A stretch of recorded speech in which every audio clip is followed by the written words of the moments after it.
so much. Merci. Let me and thank you for the two presentations. Merci aux deux présentateurs. J'ai quelques commentaires que je voudrais vous livrer. Le premier, lorsqu'on a parlé de l'importance de la relation entre la croissance et le commerce, il y a également des gens qui essaient dans le monde, qui essayent d'avoir des accords bilatéraux ou multilatéraux. Ce qu'il a dit, c'est qu'il justement, il y a des effets de distribution et quelles sont les conséquences de ces croissances. Et IFPRI, nous essayons de développer les outils pour examiner par exemple les effets de distribution et essayer de comprendre ce qu'on peut faire justement dans le pays qui s'ouvre. Lorsque nous avons examiné les pays, nous avons justement examiné les effets. On a vu qu'il y a justement un point vraiment très important et nous devons examiner ce point parce que si on veut améliorer par exemple la distribution, on a besoin de politiques, mais ces politiques sont complexes. Ceci dit, l'Afrique, pour ce qui est des accords de marché libre et accès au marché, c'est un peu difficile. Parce qu'il y a certains pays qui sont plus ouverts et il y en a qui ne sont pas ouverts. Et donc, l'examen est un peu biaisé. L'autre question, c'est par exemple de voir si justement il y a beaucoup de choses qui se font dans l'exportation. Par exemple, quand on voit un peu la quantité qui sont exportées, et cette quantité n'a pas changé pour moi, je crois que c'est dû à un effet de prix. Donc, quand on augmente par exemple la part de prix, je crois que c'est un problème de prix. Et le problème, c'est que ceci crée la vulnérabilité. Il y a également une vulnérabilité liée au changement de taux de devise. Et ce peut avoir des effets sur ces politiques commerciales. Si je dois examiner par exemple les conséquences de ces effets de prix, ceci provient justement des matières premières. Avec le temps, je crois que c'est un peu difficile parce que je suis vulnérable par exemple au prix volatile de ces matières premières. Donc je crois qu'il y a des leçons qu'on peut apprendre des autres économistes qui ont expérimenté les mêmes choses. Par exemple, le Chili, ils ont beaucoup de choses à nous apprendre. Donc, le boom que nous enregistrons aujourd'hui, peut-être ça peut être accumulé et justement pour tirer vers le haut la consommation. Donc, je crois qu'on doit apprendre des autres pays qui ont fait face à ce même problème. Quels sont les mécanismes qu'ils ont mis sur place et les leçons tirées pour être en mesure d'utiliser ceci pour améliorer le bien-être chez eux. L'autre question qui est vraiment très importante, c'est comment les effets sur les prix des matières premières qui ont des conséquences locales et qui ne sont pas distribuées. Encore une fois, il y a beaucoup d'expériences pour ce qui est des impôts, surtout dans le domaine des mines et du pétrole. Et la définition de la loi pour être en mesure de bien distribuer les impôts, ça doit être justement un processus combiné des avocats, des juristes et des économistes. Par exemple, les avocats, les juristes, ils ont seulement l'intention juridique et non pas justement cette attention économique. Vous savez, toutes ces règles sur les règlements miniers ont toujours des problèmes. Donc, pour les définir, c'est très important de faire attention et d'apprendre des autres pour optimiser ce secteur. Je crois, ce qui est vraiment très important également, c'est les questions des infrastructures. Pour moi, il y a trois aspects et justement, ceci peut être utilisé. Et il y a l'infrastructure. La question des infrastructures est vraiment très importante en France. C'est pas un problème au niveau pays, c'est au niveau régional.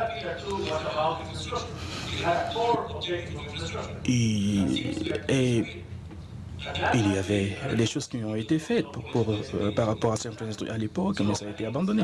Donc je crois que le gouvernement doit repenser, par exemple, avoir les machines pour créer les infrastructures doivent avoir justement des effets colossaux. En Afrique au sud du Sahara, en fait seulement, il y a peu de terres qui sont irriguées. Donc il y a beaucoup de potentialités, vous savez. Donc si on doit justement définir la politique d'ouverture et compétir avec le monde, il y a, voilà, c'est les contraintes et justement, et là, si vous arrivez à les résoudre, vous pouvez faire beaucoup de choses. L'autre chose qui a trait à la deuxième position, c'est les facteurs capital humains et les institutions.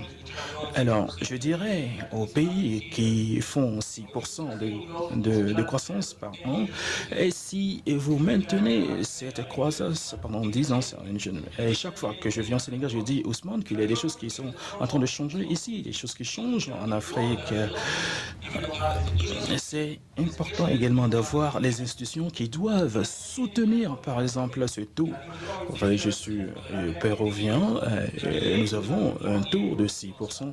Et aujourd'hui, on dépend également des choses des autres pays parce qu'on n'a pas le capital humain, justement, pour maintenir ce niveau de développement. Donc, le facteur humain et les institutions, voilà, c'est des questions vraiment très importantes. Si vous n'avez pas des institutions solides, vous ne pouvez pas, justement, maintenir et continuer justement à croître parce que la formalité, vous savez, la formalité c'est une définition continue, c'est avoir accès au crédit, accès au marché. Si vous n'avez pas de formalité, vous n'avez pas, et vous êtes, par exemple, le monsieur qui a dit pourquoi justement je dois payer des impôts alors que justement, moi dans mes zones, des zones rurales, on est dépourvu. Donc c'est important de mettre l'accent sur ces efforts et les leçons qu'on peut apprendre pour simplifier les mécanismes au lieu justement d'avoir justement des règlements trop lourds. Il faut penser à un mécanisme simplifié, une façon vraiment très simple pour que les gens deviennent formels et de tirer les avantages qui y sont liés. Merci. Merci beaucoup, M. Maximo. Voilà, nous avons suivi les deux exposés, ainsi les commentaires de M. Torero. Nous allons revenir maintenant dans le niveau de la salle pour avoir vos réactions, des questions, pour enrichir notre panel. Je vais commencer par là, vous présenter.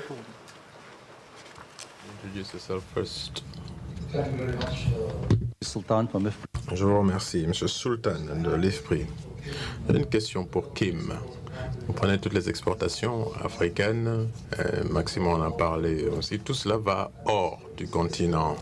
Et on a une tendance similaire au Moyen-Orient où 90% des exports sont tournés vers l'extérieur et c'est du pétrole. Alors, en Asie, qu'en est-il? Est-ce qu'il y a un commerce interne?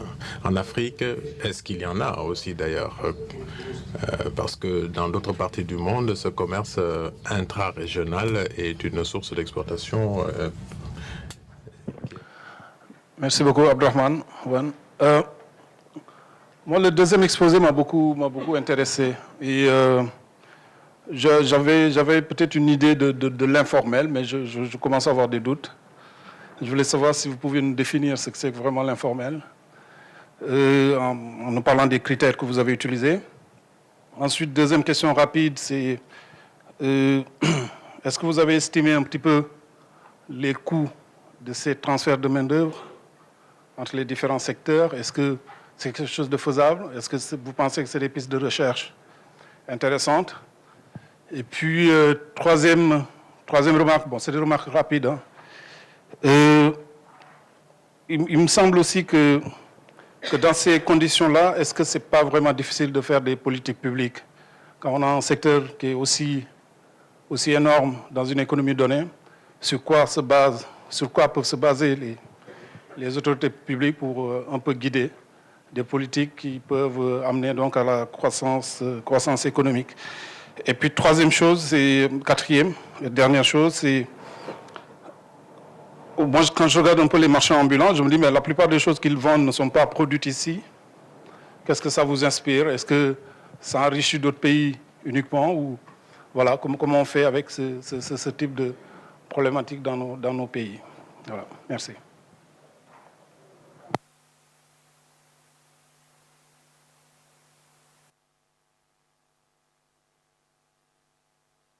Merci. Je voudrais remercier les différents panélistes qui ont eu à aborder les questions liées à ces aspects de transformation en Afrique de l'Ouest, transformation économique en relation avec la sécurité alimentaire et la réduction de la pauvreté. Je pense qu'un aspect que je n'ai pas très bien senti les différents panélistes aborder, ça a été la question des normes par rapport au commerce des produits alimentaires. Je pense que nos opérateurs, il y a un problème important par rapport aux normes sanitaires et phytosanitaires, donc qui sont disons, mise en place au niveau international. Et nos opérateurs ne sont pas généralement bien outillés pour aller vers les marchés. Donc la question des normes, il y a des problèmes de formation par rapport à ces opérateurs. Très souvent, ils ne sont pas très bien sensibilisés sur les différentes normes, mais aussi des problèmes d'équipement, et donc des investissements, l'accès à des investissements pour s'équiper, pouvoir remplir ces standards. Je pense que c'est une question importante et il faut pouvoir l'aborder. Bon, un autre aspect aussi, ça a été l'aspect fiscalité, taxation. Je pense que le professeur Mbaye a parlé un peu de la fiscalité au niveau interne. Mais je pense qu'un aspect important aussi, c'est la fiscalité sur le plan international par rapport à nos ensembles économiques. Je pense que l'UEMOA, on a une fiscalité harmonisée. La CEDEAO aussi, on est en train de s'orienter vers ça. Et je pense maintenant, depuis 2000, le grand problème, c'est que cette fiscalité a fait en sorte que nos économies agricoles sont de moins en moins compétitives par rapport à l'extérieur. Et je pense qu'on a une illustration ces dernières années avec la filière avicole qui a connu beaucoup de bouleversements ici au Sénégal. Et je pense qu'on avait pratiquement 50 à 70% d'exploitation qui avaient fermé à un moment donné. Je pense qu'il a fallu qu'une épizootie se déclare au niveau international pour que le Sénégal ferme les frontières et que cette filière puisse repartir. Donc c'est la grippe aviaire. Je pense que là, c'est aussi des aspects importants. Il faut qu'on voit comment aborder ces questions pour faire en sorte que les questions de fiscalité aussi n'handicapent pas les opérateurs par rapport au marché international. Merci. S'il vous plaît, présentez-vous. Excusez-moi, c'est le docteur Malik Faye, FAO. Nous allons déjà vers la... Je me présente, Joseph Sanou. Je suis de l'ONG VECO. Donc, en matière de... merci aux panélistes pour la présentation qui a été très riche.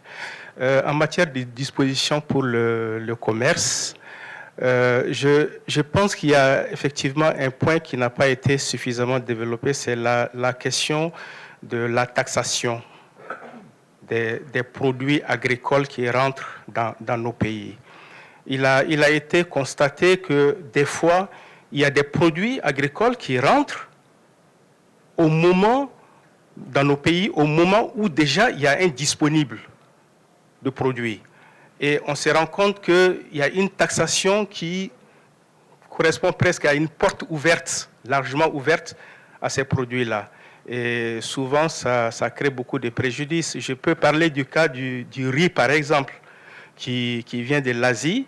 Et en général, pendant que nous sommes en phase de récolte dans nos pays, il y a quand même du riz qui est importé et qui n'est pratiquement pas taxé. Je crois que c'est un aspect sur lequel il faudrait être regardant. Voilà, merci. Voilà. La toute dernière, madame, là au fond, et puis nous laissons la parole aux panélistes de répondre. Vous avez le micro derrière vous, madame. Voilà. Merci. J'ai juste deux petites questions. La première, c'est adressée à M. Mbaye. Qu'est-ce qui rend en fait donc si attractif le secteur informel aux jeunes ruraux? La deuxième aussi, quelle stratégie pour rendre ce secteur non productif afin donc de créer plus de valeur ajoutée, plus de croissance par rapport à ce secteur? Merci.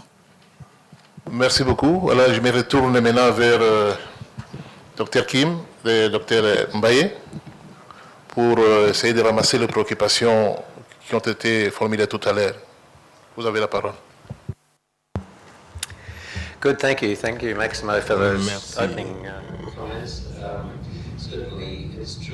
C'est vrai que la libéralisation des marchés, l'ouverture commerciale en Afrique ne se fait pas au même rythme, n'en est pas au même niveau un peu partout en Afrique. Il y a des pays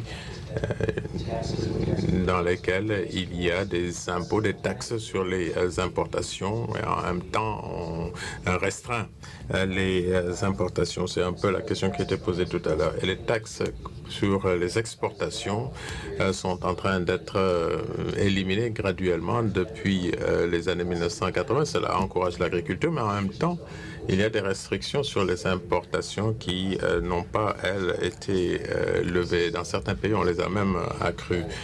Il y a une sorte de politique anticommerciale ou de biais anticommercial dans les politiques commerciales que l'on voit en Afrique, et cela limite la portée de la contribution de l'ouverture à la croissance. Maximo a dit que dans le cas du pétrole, apparemment, il n'y a pas eu de hausse marquée des exportations et que les gains qui ont été effectués sur ce plan-là sont dus à l'augmentation des prix.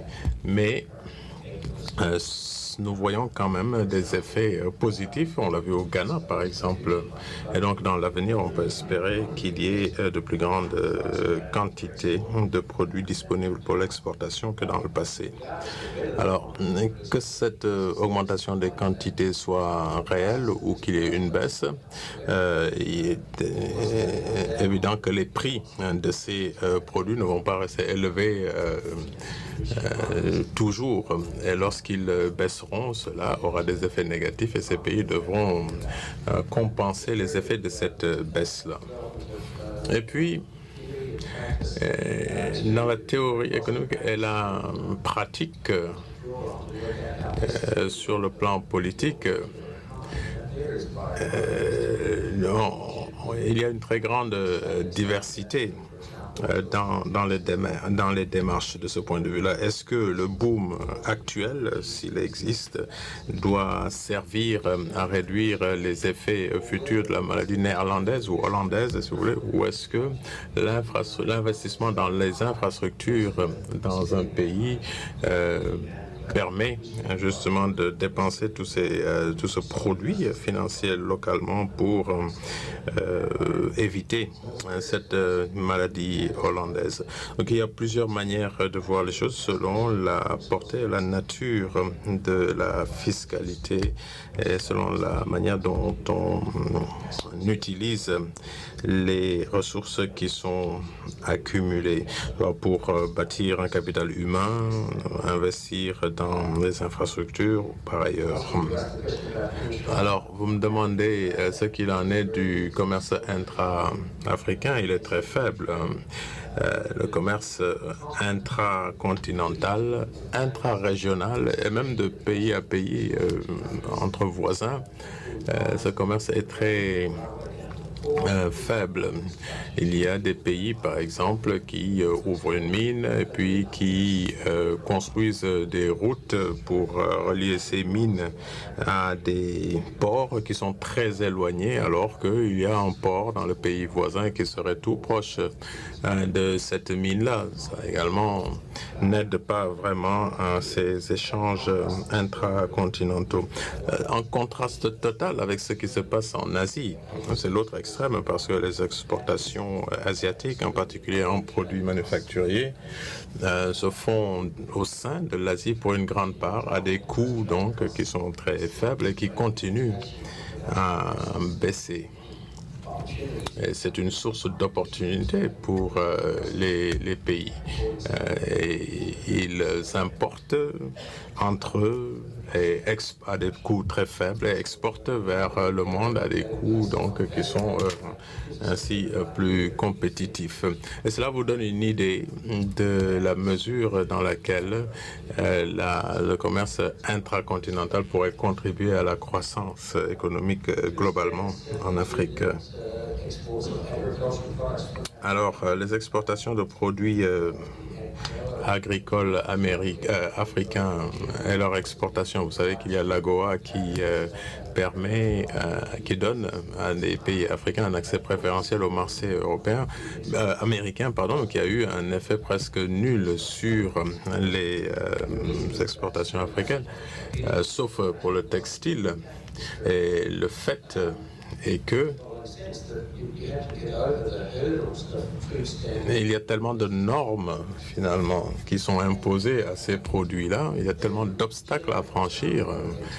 Lorsque le Chili a signé un accord de libre-échange avec les États-Unis d'Amérique, par exemple, les Américains ont envoyé 40 personnes, des services chargés des services de quarantaine au Chili pour les aider à résoudre tous ces problèmes. Alors, pour l'Afrique, avec l'AGOA, c'est 6 inspecteurs que l'on a envoyés pour faire le travail de formation qui était requis pour tout le continent. Donc, voilà, cela dit tout, que tous les produits sont soumis à ces normes-là, ces standards-là, et l'Afrique n'arrive pas à satisfaire à ces normes-là.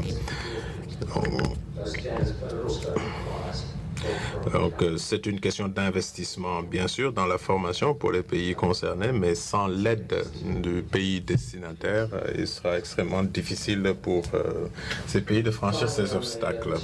Et puis, pour finir, concernant la question qui a été posée par notre collègue de l'ONG, VECO, taxes sur les produits alimentaires. Alors, bien sûr, lorsque on impose des taxes sur ces produits, on favorise les produits internes, mais il y a un coût quand même à cela, parce que vous augmentez le prix que paye le consommateur sur le marché national pour des produits qui auraient pu être importés à des prix moins élevés, être mis à leur disposition, donc à des prix moins élevés.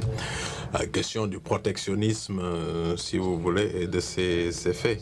Je pense qu'il est préférable de réfléchir à des formes alternatives pour permettre à des sous-secteurs de l'agriculture de votre pays rendre plus compétitifs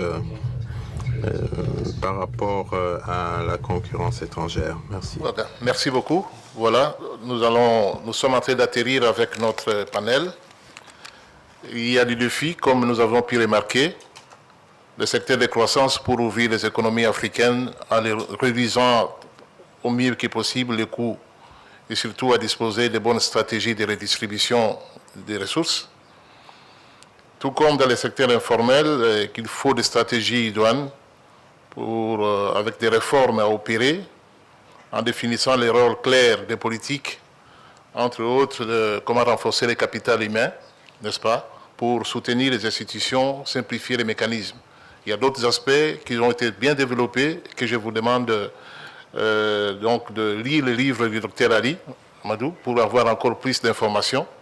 Et surtout, que l'IFPRI nous aide à réfléchir avec tous ces thèmes qui ont encore de portes grandement ouvertes pour que nos pays puissent disposer, n'est-ce pas, donc des outils nécessaires, comment transformer le secteur informel en formel et tirer tous les bénéfices possibles qu'on peut y trouver, puisque tant qu'il reste informel, même les données que nous avons sont toujours des données informelles et qui sont incomplète, alors que l'État peut trouver beaucoup de ressources en structurant ces secteurs et en renforçant donc ces économies. Voilà. À cela, je vous demande d'applaudir. Ah, vous n'avez pas encore répondu. Je suis allé trop vite en besogne. Ah, docteur Ali, je vous en prie. Allez-y. Voilà. Voilà. Merci beaucoup, Monsieur le Président, pour la synthèse que vous avez faite et que de toute façon, les éléments de réponse rapides que je vais apporter ne vont pas remettre en question. Très rapidement, quelques questions sur le commerce intra-africain. Depuis un certain temps, je commence à beaucoup relativiser les données officielles, en particulier sur le commerce intra-africain. On a tendance à considérer, en se basant sur les statistiques officielles, qu'il n'y a pratiquement pas de commerce intra-africain. Le chiffre officiel qu'on donne, c'est qu'en général, c'est inférieur à 10%. Nous avons essayé de mesurer les flux de commerce résultant de la contrebande. Et les chiffres sont effarants. Entre des États entrepôts comme la Gambie, avec des voisins plus forts comme le Sénégal, d'une part. D'autre part, on a fait le même exercice pour le Bénin et le Togo, qui sont deux autres États entrepôts vis-à-vis du Nigeria. Les magnitudes qu'on trouve sont extraordinaires. Le commerce transfrontalier n'est pas aussi marginal qu'on le croit. Et je vais aller plus loin. La contrebande joue un rôle extrêmement important dans le commerce transfrontalier. Mais il y a également beaucoup de fraude à l'importation qui passe par le port. Nous avons estimé que la fraude sur la consommation d'habits, ça s'élève à 57% dans notre pays. C'est énorme. Je crois qu'il y a ces dernières années beaucoup de discussions concernant la qualité des données en Afrique, sur les économies africaines. Je crois que si on corrige nos données, la taille de nos PIB risque de changer dramatiquement. Donc je voudrais relativiser les chiffres concernant le commerce transfrontalier. Deuxième question, comment définir l'informel? Je crois que ça, c'est une question très pertinente. Je ne dirais pas comme Singer que l'informel, c'est compliqué. Pourquoi est-ce compliqué? Singer comparait l'informel à une girafe. Il disait que la girafe, on peut facilement la reconnaître, mais on peut beaucoup plus difficilement la décrire. L'informel, c'est la même chose.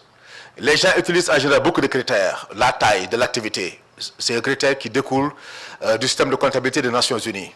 L'enregistrement, etc. Mais nous, on a essayé de passer en revue les différents critères que la littérature utilise, la taille, l'enregistrement, la tenue de compte, la souscription à un système de sécurité sociale ou non.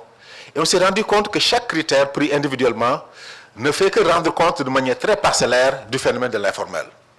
Donc, on les a combinés pour définir l'informel comme un continuum. De ce fait, si on suppose que chacun de ces critères a le même poids que l'autre, on va au moins avoir 7 niveaux d'informalité. Mais si on donne des poids différents à chaque critère, et avec 6 critères, on va avoir 2 à la puissance 6, c'est-à-dire 64 niveaux d'informalité. Et si on arrive à 8 critères, on a 256. Vous voyez, on peut augmenter les niveaux d'informalité, le continuum, en fonction du nombre de critères et des poids qu'on leur accorde. Donc c'est assez difficile à définir, mais on a essayé de définir ça plus comme une variable continue et mettant chaque entreprise à un niveau donné d'informalité, plutôt que d'avoir une définition purement binaire. Alors, d'autres questions? Est-ce qu'il y a transition du formel vers l'informel ou inversement? Ce qu'on note paradoxalement, c'est plus une transition du formel vers l'informel. On a plus d'acteurs qui quittent l'informel le formel pour aller dans l'informel qu'inversement, pour des raisons que tout le monde peut imaginer et sur lesquelles je ne vais pas insister. Est-ce qu'il n'est pas difficile d'avoir des politiques publiques étant donné le secteur informel? Je crois que oui. Les difficultés qu'on a actuellement à fixer les prix des denrées de première nécessité au Sénégal et dans la plupart des autres pays le prouvent. On n'a pas de visibilité. On a un cadre réglementaire dual, un cadre pour l'informel et un cadre pour le formel. Alors, les normes sanitaires et phytosanitaires, je crois que ça c'est un autre problème. On a fait une évaluation de ces normes pour l'agriculture, en particulier l'arachide de bouche. On s'est rendu compte que notre industrie d'arachide de bouche ne parvient plus à exporter parce qu'on ne peut pas respecter les normes sanitaires et phytosanitaires. Et on a regardé des données du CIRAD qui ont comparé l'arachide qui est vendu au marché, le niveau de contamination a atteint 4300 ppb. Alors que si on atteint 2 ppb, on n'a pas d'exportation possible vers l'Europe. Et le niveau de contamination pour l'arachide de bouche qui est consommé ici atteint 4300, c'est énorme. Et si on regarde la viande, l'eau, c'est la même chose. Les produits horticoles, là aussi on a fait des études sur ça, il y a énormément de problèmes. Mais c'est extrêmement difficile d'avoir une politique de normes efficace lorsqu'on a une autorité aussi relâchée et qui s'exerce difficilement au niveau des activités productives. Pourquoi le secteur informel est attractif aux jeunes ruraux? C'est un secteur très facile d'accéder. Il n'y a pratiquement aucune restriction importante pour démarrer une activité et on se soustrait au paiement des taxes et également aux autres régulations qui s'appliquent aux entreprises. Monsieur le Président, j'espère que je n'ai pas été trop long. Je vous remercie. Non, ça va. Ok, voilà. Comme c'est moi qui étais pressé, parce que j'avais la digestion qui me précédait. J'espère que maintenant le docteur a terminé. Maxime, tu as quelque chose à ajouter? Voilà, nous pouvons alors les applaudir pour le très bon exposé. Et surtout, je vous conseille de lire le livre du docteur Adi. C'est vraiment intéressant. Voilà, j'ai fait sa publicité, mais il ne m'a pas payé.